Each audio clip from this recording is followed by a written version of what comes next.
Клиенттің запросы күйеуге шыққым келеді. Саналы түрде күйеуге шыққысы келсе де бейсанасында оған қарсы программа болды. Соны анықтап, онымен жұмыс жасадық.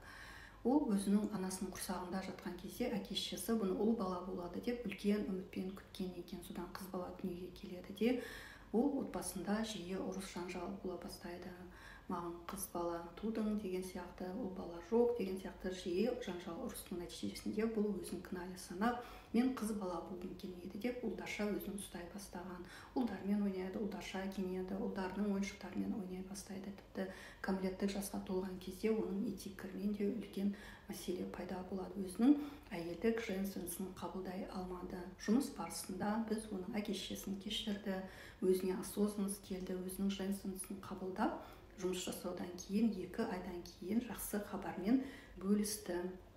Осы көктем айында тұрмысқа шығайын деп жатыр, әрі өзі қазір дәрігерге көрініп, өзінің женственный гормондарын қалпына келтірді.